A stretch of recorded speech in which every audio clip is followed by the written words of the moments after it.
Hi everybody, it's Joe Cioffi on this 1st of May, coming up on 9:15, which is our usual broadcast time here on the Joe and Joe Show, and the other half of the Joe and Joe Show, that's Joe, he will be in momentarily. In the meantime, what a spectacular day this was, especially after yesterday, to see temperatures running 30 degrees or more higher than where we were during the afternoon on Monday, where a lot of spots were having a tough time getting out of the 40s. It just really goes to show you just how easy it is this time of year for temperatures to just fly up.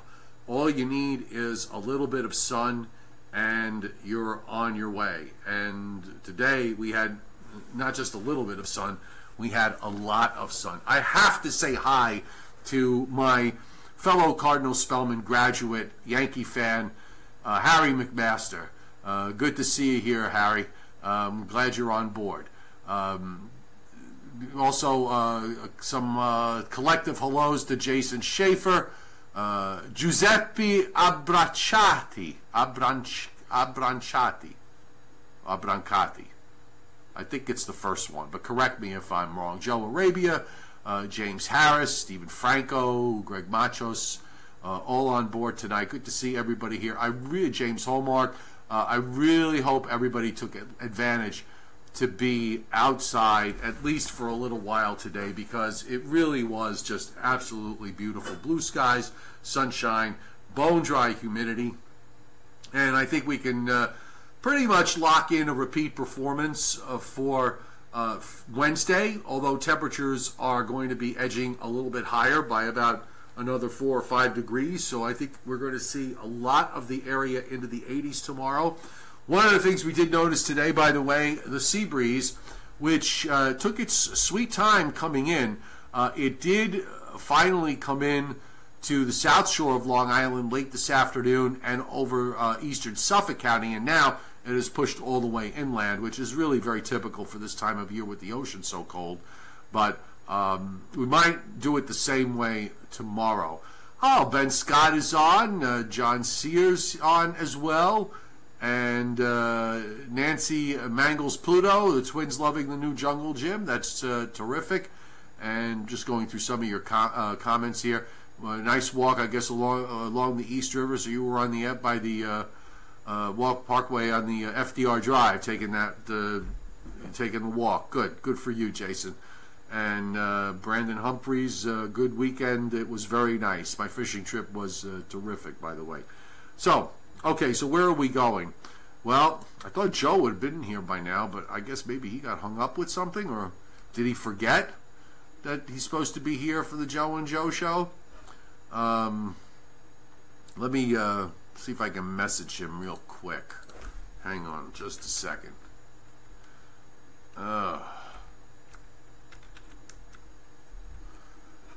He's usually here by now. I'm going to send him a quick message. There we go.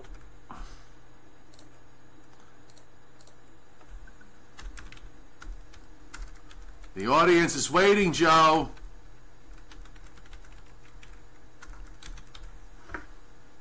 All right, he'll be here momentarily. So let's show you what's going on with respect to the weather tonight. We do actually have some pretty interesting weather going on in the Central Plains and moving into the upper Midwest. A lot of severe weather tonight showing up on the radar.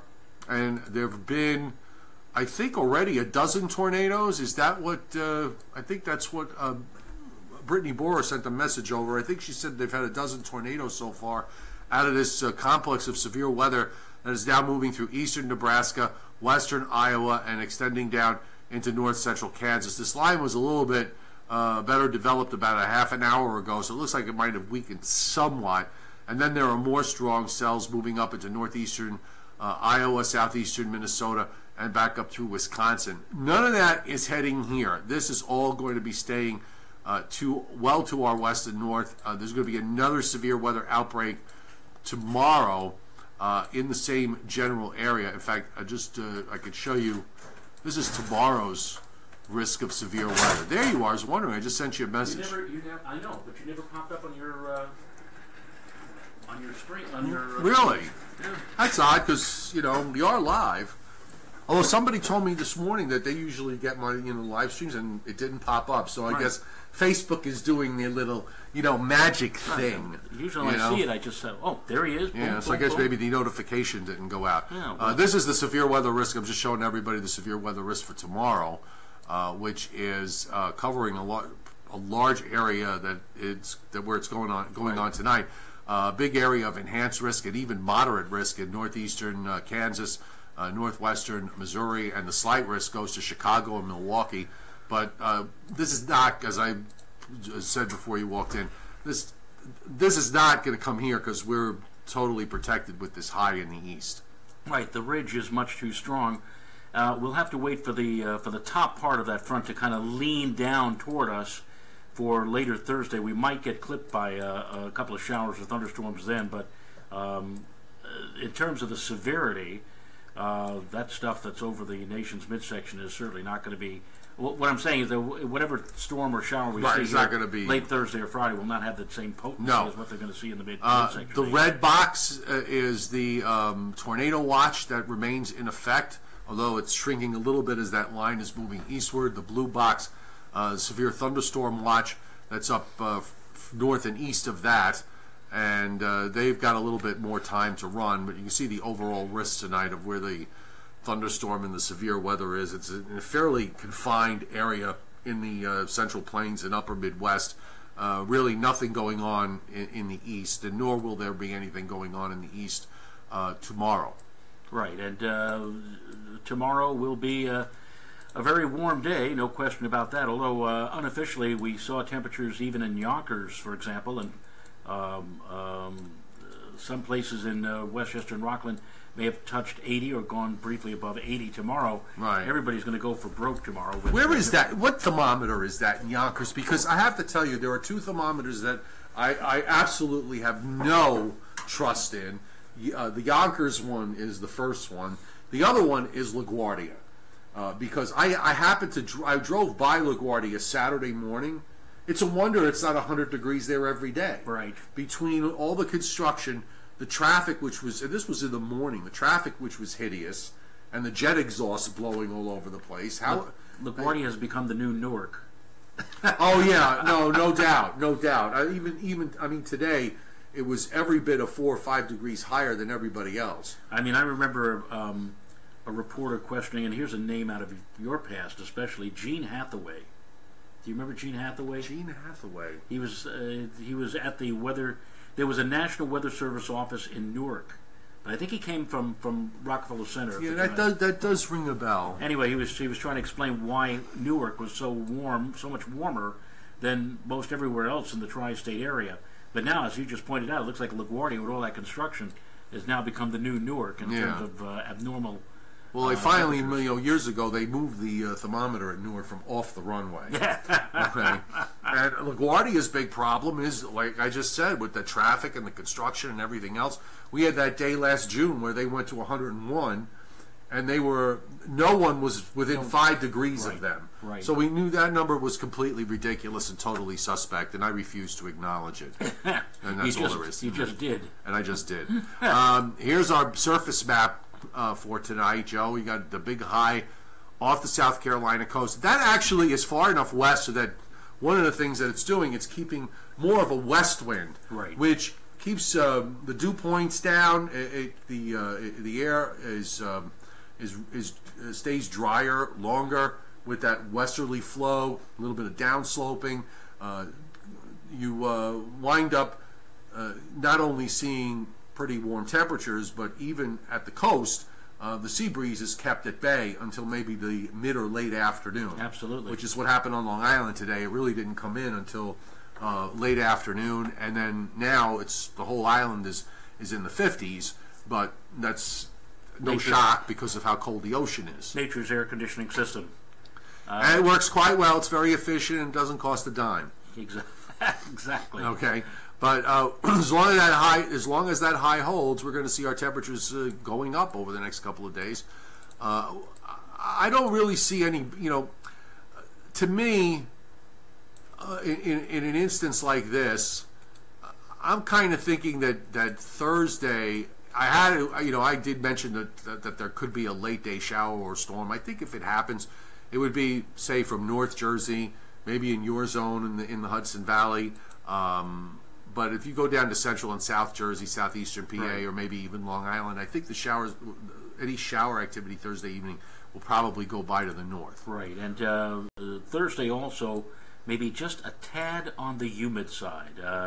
The dew point temperature by Thursday afternoon may very well be up near or around 60, which is quite a different story from where we were at today with the dew points in the 30s. And tomorrow the dew points will be in the 40s to near 50.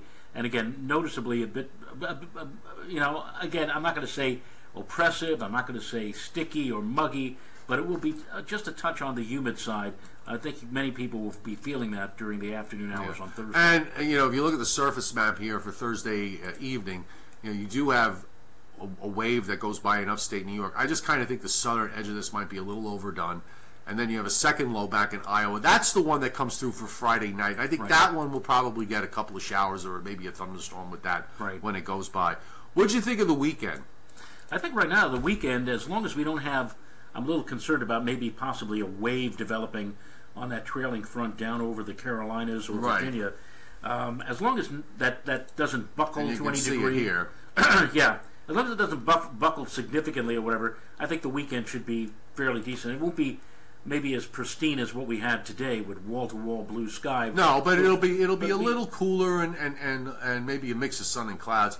I was looking at the upper air here, and you've got this energy that's from a little trough that's down from West Virginia down to New Orleans, and this looks like there's another little trough that's swinging around in the Western Great Lakes, but it doesn't look to me like it's something that we'd have to worry about going gangbusters here. But it sort of stays flat enough that I think I would agree with you. I think that what's off the coast will probably wind up going northeast, and maybe we'll get some clouds with it. But I'm hoping that we stay out of the rain. Maybe if it was the winter, we'd say, well, we'll have to watch that. And of course, then we end up with 5 inches of snow. Whatever. When I was looking at the long-term pattern, I mean, there's no real blocking right now. Everything seems to be wanting to move along in the flow. And in fact, this is as we get to late in the period, it wants to bring a nice big ridge here in the eastern states. And that's now in the middle of the month, so who knows if that's real or not. But it looks to me, at least, that the pattern is going to be rather unlike April. In that, at the very least, it would certainly suggest to me that we're going to be a bit more seasonal overall, maybe even a little bit above average when you add it all up over the next couple of weeks. And speaking of that, but not crazy. If you look at, and this is from Weather Trends 360, they said in the 123 some odd year record that the biggest difference between last April and this April, by far, last April across much of the country was abnormally warm, very warm, in fact, here in the east. In fact, I think we had a Easter Sunday in April last year that was like 88 degrees or something. Right. And this year, it's like we went in the completely opposite direction with 3, 4, 5, 6 degree below normal readings across a good part of the eastern part of the country, especially. Well, there were a lot of places in northeastern PA and in upstate New York where April was among the 5 coldest. Right. When I looked at the New York City numbers, it came in at around a little less than 3.5 degrees below average. So it didn't really even put it into the top 15 from what I saw. Well, but it was still a cold April, no question. No question about but that. I guess the overreaction, given how March was, of course, there was a general overreaction that extended into April because everybody wanted it to end. And really, April, the month kind of fell, right in there among other Aprils. There was nothing overly unusual about it, I thought. I mean, it was cold, but so what? In another couple of weeks, well, probably around the 14th or 15th, and a wonderful website. You should, those of you who are interested in climatology. It's called State of the Climate, and it's put out by NOAA each month, and they will have all of the data for April by then as to where the rankings are. And I suspect that east of the Mississippi, we're going to see a lot of places. You just mentioned New York City is not really among the top 10 or anything, but places up north across New England will probably be right up there with one of the colder Aprils in many, many years. Right. It was by the way, for New York City at least, and for most of the surrounding reporting stations, it was the fifth month in the last 6 that we've been below average. Now, you remember we couldn't buy a below average month? No, I think we went like 24 out of 25 or 25 out of... And now all of a sudden it's gone... Now it's suddenly 5 out of 6 below, so we'll see if that trend continues. I'm using as an analogy the All-Star games. Those of you who are of a certain age and can remember back, they were the National League in the Major League Baseball All-Star game, I think, predominated. They won something like 15 out of 20 All-Star games. Everybody said, the National League is going to win again. Then all of a sudden, it has flipped, and now all of a sudden the American League is dominating. And I think about that relative to what we're seeing right now, that for the longest period of time it was above normal, above normal, above normal. It was like month after month after month. And now all of a sudden we've turned the whole thing around, and now it's below normal. And we'll see if we can carry that through the balance of this year, or at least into the summertime. All right. Well, there isn't too much going on, so we'll keep it short tonight. It would be Does nice. that work for you? Yeah, it would be nice if we had below normal temperatures. I mean, I'm not talking about frigid, but I mean near or slightly below normal. We had I've forgotten now already. Like maybe it was like 4 or 5 years ago. The temperatures in July and August were like just perfect. We didn't have any heat waves, and I called it a Garden of Eden summer. I'd love to have another one of those summers this upcoming year. That is nice. After a while, the heat does get to me. But at least for now, I'm kind of enjoying. What's the matter? Who is that? Who is who? On the big screen over here. On that screen? Yeah. Oh, that's Ivan. He's probably playing games in the control room. He's got the. Oh, that's what that is. That's He's taking the feed, I guess, from one of the stations in the Midwest with the severe weather. Okay. Let me see if I could turn the... I don't know if everybody can see this. I may not be able to see it. But I'm not sure who I don't know who that person is. Max Track Radar. Well, I guess he had to pick up a name for... I like his shirt tie. His shirt tie combination does work. See, we're looking at the way the guy dressed. We're not looking at the radar. Right. There's 2 tornado warnings that near north of Salina, south of Concordia in Kansas. Just trying to read. There's no specific town where the boxes are, so I'm not really 100% sure where exactly that is. But it looks like it's west of Manhattan, Kansas. It's nowhere near Topeka or Kansas City. Yeah, I guess they couldn't see it very well. Kansas? What's that? How about Pittsburgh, Kansas? Kansas wanted all the cities from the east. Is that Pittsburgh, Florida, Kansas, New York. Manhattan, Kansas, or whatever? Where'd you go? Oh, the feed's behind. Oh, yeah. Okay, I'm sorry. Let me get you in the picture here. Any questions already? Angry Ben is. What's he up to? I spotted some piranhas off the beach today. Come on, Ben. Are you sure they were piranhas? Did you stick your hand in to see if they were? Poor Ben. In both of your professional opinions, which day is going to be the worst upstate, both rain and storm-wise, Thursday or Friday? I think Friday. Friday. I would say Friday. Friday. I'm going to say Friday. Yeah. Good hunk of Thursday should be okay. Yeah. Which means go Thursday. Just kidding. Hold on, I got it. Now, would you? There you go. Now you're centered, for God's sake. Wonderful. Now, explain to everybody where you're going to be tomorrow night in the Smithtown, Long Island area, just to jog his memory. No, that's not. No, I was supposed to be in North Babylon. Oh, North Babylon. Right. But they didn't get enough folks to sign up, which is not a surprise given the nice weather. So the North Babylon Library Talk is sadly canceled.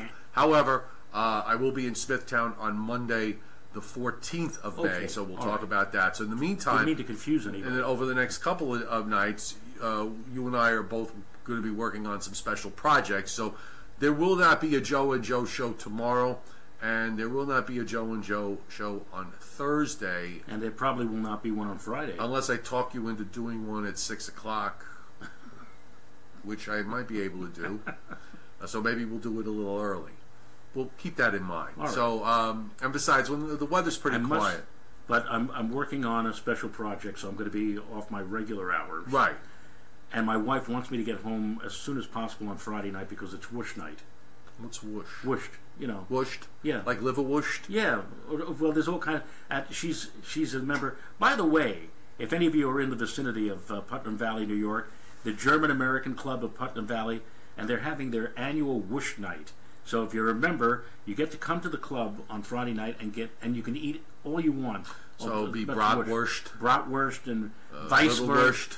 And what's weisswurst? Weisswurst is a different type of bratwurst or whatever. It's kind of like a whitish color, but it's very delicious. All the stuff is there. Oh, I love it. I love German food. And she said, "You're not gonna miss Whoosh night, are you?" I said, well, "Don't worry, honey. I'll be home early." So. There's a really good German restaurant in Lindenhurst. Really? Is it the Lantern? I have no memory anymore. Oh. I actually ate there back a few months ago, but I also had a miserable cold on that day. But the food made up for it because it was absolutely delicious. So what we're saying to all of you is, don't count on another Joe and Joe until maybe Monday of next week. Or maybe Friday, if I can be convinced or coerced by... We'll keep the show... Oh, the Village Lantern, that's what it is. Okay. Well, if we do it Friday, we'll keep it short. Right, okay. You know, and then you can go whoosh. Charlie's going to start rumbling, you know, around... Alex Cologne just said that you and I need to stop. Alex, you need to direct. Okay? And take lessons. Alex knows that I love him almost as much as I love my laundry. So he understands where that's coming from. All right, folks, we're going to call it a night. So don't forget, top of the hour for me is Fios 1 News New Jersey and Fios 1 News Long Island. And I'm at Fios 1 News Lower Hudson Valley, where it's going to heat up into the 80s tomorrow, even up there. And hope you enjoy all the warm weather. I know some of you, Rita Marie Sepp, or Sepe? Yeah, didn't like today's weather. She's a fall winter girl. She's a fall winter girl. You had enough of that weather. So can it until November. Yes. December at the earliest or whatever. Edmund Corti loves us both. Oh, okay. And we love you back. And have a great rest of your night and a good next couple of days. I'll have my YouTube live streams somewhere along the line, but again, the schedule is going to be a little bit off. And hopefully I can talk him into doing Friday for 5 minutes. Okay. All right. See you then.